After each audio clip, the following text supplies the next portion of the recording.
I guess the drink service started in the Pilp section already, so that's good. Good afternoon, everyone. Welcome. I have to start by saying that it's a truly humbling experience to speak in front of my classmates today. They are some of the most intelligent, creative, and thoughtful people that I've ever known. They have done and will continue to do amazing things with their lives.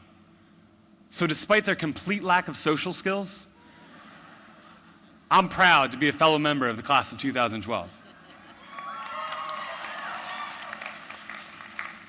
We've shared some incredible experiences in the courtyards, in the classrooms, in the community, not so much in the library,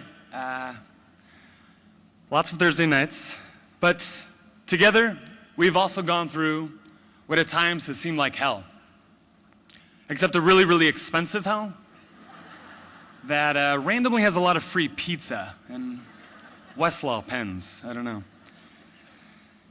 Many of us went through the grueling 1L experience side by side, reading case after case after case, being confused, researching, writing memos, being more confused, preparing for class, and when we weren't quite prepared for class, devising elaborate strategies to avoid getting called on.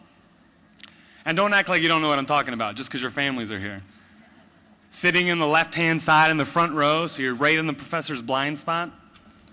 Or raising your hand at the beginning of class and asking those thoughtful / totally irrelevant questions. Oh, I've already participated at the beginning, so you don't need to call on me. Yeah, I think they might be on to us. In fact, I'm actually having some flashbacks with all these professors staring me down from behind here. Thankfully, I don't see Professor Kong, but yeah. You don't know complete and utter fear until he asks you what personal jurisdiction is on your first day of school. I still have night terrors from that one. But despite the psychological torture, and maybe because of it, I want to be sure to thank the faculty and the staff that are out here today. Not all of them, but the ones we like.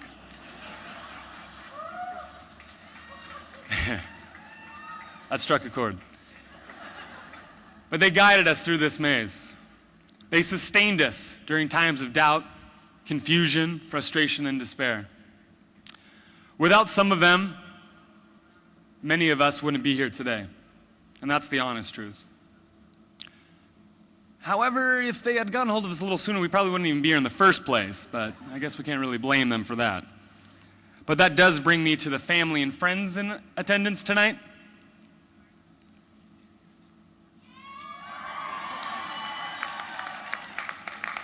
Yeah, don't get all happy. What were you thinking letting us do this?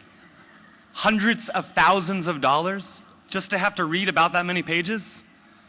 Our eyesights and our backs will never be the same. I can't leave the house without a highlighter, okay? That's weird, all right? But seriously, the only reason that I can't stay mad at you is because you're still here. How could you put up with this over the last 3 years? I would have been in the market for a new family member or friend. And actually, the folks over at the Urban Planning School are a lot cooler than us and way less neurotic, so you might want to think about that. But seriously, thank you. You kept us from going off the deep end, and you just kept with us. And I'm sure you had your doubts. I know my mother had some concerns. Christian, I don't know who Ipsy Dixit is or had a sua sponte, but you haven't showered in days. Please. I can actually hear her saying, that's not what I sound like, but it is. Sorry. But it must have been rough on all of you. You must have been horrified when we started talking like lawyers. I understand you want me to clean the dishes, but doesn't that just incentivize us to get them dirty again? Sure, I could take you out to dinner Friday night, honey, but then it's a slippery slope and ruining what could be a very productive evening. About a year ago, I think I stopped understanding what I was talking about. So thank you for nodding and smiling these last 3 years. During that journey, you were able to keep alive the memory of your formerly interesting, impassioned, and loving family member and friend. You kept believing that we were much more than the self-absorbed law students we all, at various times and to varying degrees, became over these last 3 years. You recognized and reaffirmed our humanity when we lost sight of the big picture. Through your incredible support, we were reminded that we were more than law students. You kept us human, and for that we owe you, big time. Now they can get the applause, yes, definitely. Many of us have looked forward to this day when we'd finally be freed from the burdens of law school, when we could go back to prioritizing what was truly important to society and to ourselves, but now armed with these powerful new tools. So today, as we celebrate what has certainly been a long journey and an incredible accomplishment, we must recognize and thank you all for your critical role in helping us achieve it. But we would deserve your sacrifices and ours if we did not use this occasion to do more than that. Our graduation gives us the chance to reclaim our identities and personalities that you kept alive, to reclaim our humanity. But, okay, I guess not that person. 319 of us are going to reclaim our humanities, but we got one troublemaker over there. But seriously, as we leave this world of hypothetical issues and issue spotters, we should also commit ourselves to recognizing and reaffirming the humanity of others as well. 3 years ago, many of us climbed onto this law school treadmill, stretched our capacities for self-discipline and perseverance, and came together in our common pursuit. From very early, we were told to think like lawyers.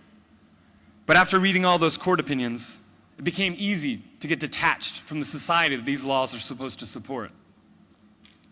It was easy to forget that there are people behind these laws and ideas, that their lives are affected by these decisions, that everything we have been reading is based on a true story. It was therefore even more crucial to have those around us, faculty, staff, parents, siblings, friends, and especially each other, to check us back in from time to time. While many of us entered law school with a deep reverence for the law, or been lulled into taking it at face value from time to time, we have certainly seen that it is not always wielded as a tool for justice, that it too has been used as a weapon of violence. It has justified complete invasion of this country. It has justified slavery, internment, and today it continues to justify mass incarceration and record numbers of deportations of community members and our families. So we must realize that we have been given a powerful tool in our legal education, one that can be put to many uses. So today, like generations before us, we leave here with a certificate and a JD title that stands as evidence of our legal competence and a reminder of all that we have accomplished. We are all now a part of the future of the law. Therefore, we are also a part of what justice looks like tomorrow. And as we look forward, my hope for us is that wherever we go and whatever we do with the law, that we not forget the real world and the real people living in it. As we celebrate and appreciate, let us make a unified commitment to being people first and lawyers second. Let us appreciate our powers and abilities and use them to reaffirm the humanity of not only ourselves, but those who have been excluded or rendered invisible by the law. I look forward to sharing that future with you. Thank you.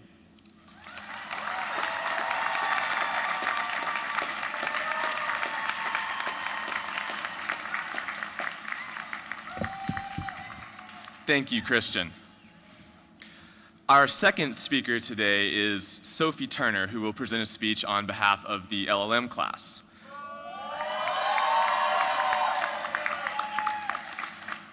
For those of you who are not familiar with the LLM program, which is clearly not the people sitting up front here, it is a one-year Master's of Law degree designed for students who already have earned their JD or equivalent international law degree. At UCLA, many of our LLM students hail from countries outside the US and are seeking to add American law to their practice. Our LLM program here has grown substantially in recent years, both in numbers and in prestige. Now, Sophie earned her law degree in Australia. and came to UCLA to earn her master's, specializing in entertainment, media, and intellectual property law. Sophie has taken a somewhat unconventional and very interesting journey through the legal profession thus far. A few months into her first year of studies, she was tapped to compete in a reality television show that led to a modeling contract with the Ford Modeling Agency in New York. Over the next several years, she juggled her legal studies and a highly successful modeling career.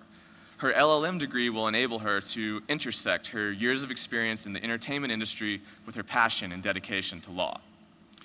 Sophie also served as the class representative for the LLM class this year. She has done a tremendous job representing her class, organizing numerous school and social events, and successfully recruiting the most donations to the class gift. Sophie is a kind, vivacious, and committed young woman who is constantly on the move, juggling many responsibilities and always striving for success. Ladies and gentlemen, it's my pleasure to introduce Sophie Turner.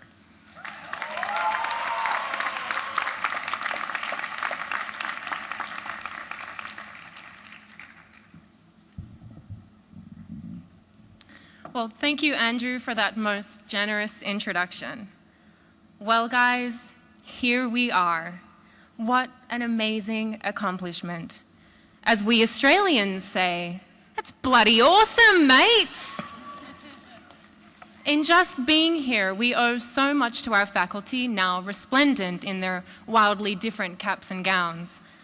On the contrary, we graduates look a bit more mundane and very much alike in our black and purple robes and our silly black mortarboards.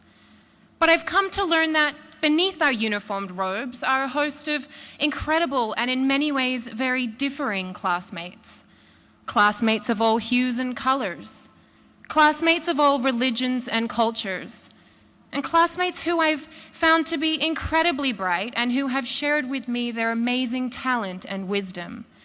And at times, I am awestruck when I think of the fact that many of you are competing and besting me in what is your second language. As LLM class representative of the largest and most diverse LLM class to date, I can vouch that UCLA attracts a wide variety of people from all over the world. And I've quickly learned that those of you with backgrounds the least like mine have become my most loved and trusted friends and my ever-ready go-to advisors. Now, after graduation, many students sitting here today will join large, powerful corporations, studios perhaps, and law firms, great and small. And in time, some of you, and I hope very, very few of you, will become a voice for legal aggression and exploitation, ignoring any moral imperatives or social obligation. Some of you, most, I hope, will become a voice for caring and responsible application of the law, militating for a generous share of resources for those in need. And some of you, the best of you, through the magic of self-sustained love for our fellow man and woman, will become an increasing force of honor, justice, and caring in your future organization and in your future society. President John F. Kennedy once said, "To whom much is given, much is expected." With this graduation, our class, the UCLA class of 2012, has sought, earned, and received a massive advantage in life. And with this gift comes an equally massive expectation. First, the expectation that we will use that learning for right and not for wrong. Second, that we will use that learning not just for our own selfish wants and objectives, but to come to the aid of those who have not been as advantaged as we have been. And finally, that our passage in life will leave the world a fairer place for our having had been here. If I have learned anything from my time here at UCLA, I have learned to read between the lines and, like each of you, be comfortable in that shadowy land between obvious right and obvious wrong, to care beyond my own day and time of my own self, to be grateful for every nugget of knowledge that I have learned, not only from the distinguished professors festooned in the academic finery, but also from those of you who share my robe and my pride in being one of the class of 2012. To know that change will come to our world faster and faster and faster as we add to our years, And now to pledge to you that I will keep myself apace with that change so that I may be a positive influence in those people, factors, and fortunes over which I will have influence. We have graduated from a great law school, and our diplomas signify that we are people of extraordinary merit with enormous opportunities. My young friends, these opportunities will lead each and every one of us to be specially called upon by life, to live it decently and selflessly, to care for others, especially those less fortunate, to take up for good causes, whether great or small, and to take up against bad causes, whether great or small, and to take advantage of our blessings, such as the diplomas that we have just earned, and to use our knowledge wisely, to do the most good that we can for the most people for the rest of our lives. That, my colleagues, is leadership. And without question, the innate combination of understanding, knowledge, and leadership is the quintessential combination that leads to great lives and even greater achievements. Nelson Mandela told us, education is the most powerful weapon with which you can use to change the world. By that measure, this institution and these wonderful men and women over here have given us one mighty arsenal. Let us here pledge today that we will use that arsenal of knowledge not only for the betterment of our own lives, but also for the betterment of our fellow travelers and society. Congratulations. I wish you all well.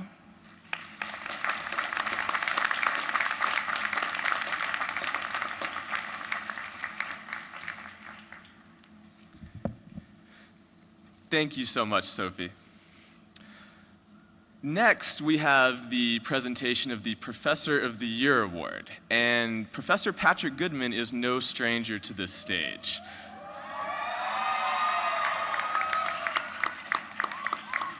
This is actually the third year in a row that Professor Goodman has been selected Professor of the Year by the graduating class, so we're hoping that his speech is very polished at this point.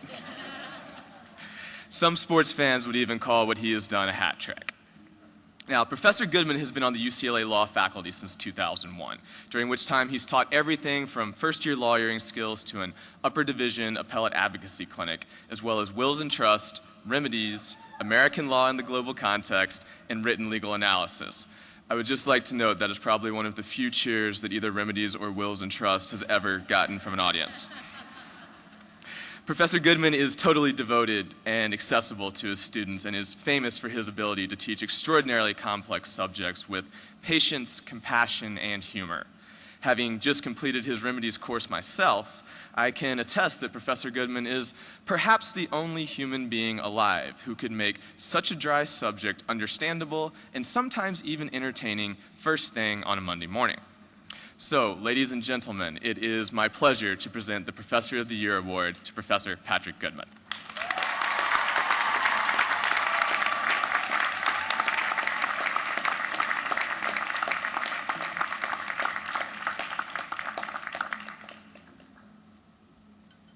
is great. Thank you. Thank you very much. Thank you, Andrew. With so many accomplished speakers here today, I'm going to keep it brief and keep this out of my, yes, you're welcome. Ladies and gentlemen, Dean Moran, our esteemed commencement speaker, Commissioner Hy Feldblum, class president Andrew Yancey, and most of all to the graduating class of 2012. This is my 11th year teaching at the UCLA School of Law. And after all this time, I think I've learned the secret to winning this teaching award. It's to keep telling students, if they don't vote for me, I'm going to fail them. It works every time, right? Am I the only one doing this? Okay. And I am deeply grateful for this prestigious honor that comes from the students. It means so much. I'm especially grateful that many of you would still give me this honor, even after the remedies final I gave you. To the student who wrote in their blue book, only, quote, give nothing to the plaintiff, I'm out of here. Congratulations to you. I share in your exuberance. I'm just kidding. No one would actually write an exam answer like this one here, although that was the right answer. Right? Plaintiff gets nothing. I hope you wrote that. No, I'm just kidding. I really have no idea what the answer to that question was. I'm going to figure it out later. So that's how things work. I've had the good fortune to teach JDs and LLMs this year. Thank you for that. Thank you to the JDs. Congratulations. And thank you to the LLMs. I hope you were eventually able to find good coffee in Los Angeles. I have the greatest job in the world. I can tell you that teaching you guys every day has been a true honor, and I could ask for nothing better to do with my life. It's really hard to talk about teaching and what it is. In preparation for this speech, I did what a good lawyer should always do. I researched. I even searched Google, and I typed in, quote, best acceptance speech by a professor, minus Tom Holm. If you were at the Rudder Awards 2 years ago, you know what I'm talking about. Let me just speak from the heart. It's all I can do. I'm so honored that you've allowed me with this award to join you in celebrating the culmination of your legal education, your graduation from the UCLA School of Law. Getting to where you are now, about to receive a graduate degree in the study of law from UCLA, you've shown extraordinary character and ability, and I'm so happy for all of you on this great day. And surrounded by your friends and family who helped you get here and supported you the whole way, I'm sure they'll join me now in applauding your amazing achievement. Congratulations. We're all so proud of what you accomplished to get here. You did it. I also want to recognize the most important people in my life who've helped to get me here and who are here to join in this celebration with me. My wife Samantha is here, my brother Phil is out there somewhere, and my parents Michael and Claudine. It's really wonderful to have people with you the whole way, and I'm so happy they're here. I promise to keep it brief, but in my heart I will remember this moment forever. To the class of 2012, I'm proud to have been a small part of your professional lives. I look forward to hearing about your great successes in the many years to come. I'd like you to keep in touch. You are becoming, starting today, the great leaders our communities need so badly right now. I'm truly humbled that I can be a part of your day and for allowing me to share in your education. I thank you so much for this great honor. Good luck to all of you. Thank you. Thanks. Thank you very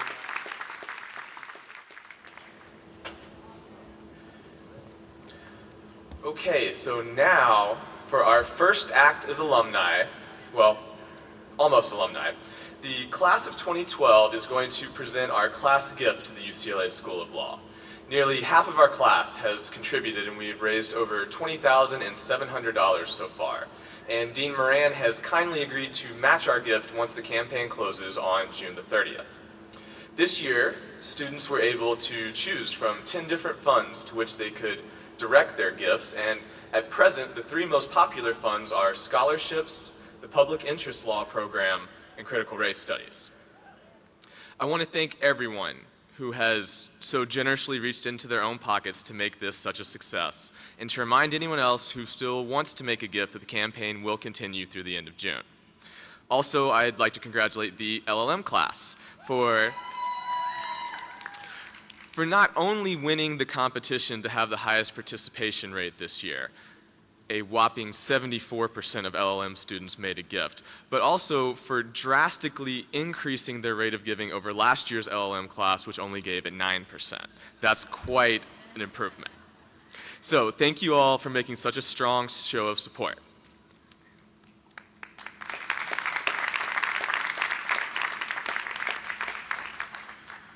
So, Dean Moran, as a token of our commitment to the future of this school, I'd like to present you with this gift from our class to the UCLA School of Law.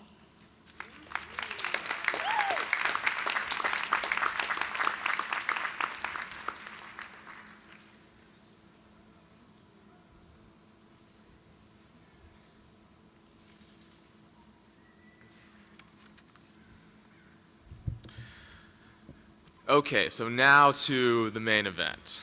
The class of 2012 is pleased to welcome Commissioner Hy Feldblum of the Equal Employment Opportunity Commission to deliver our keynote address.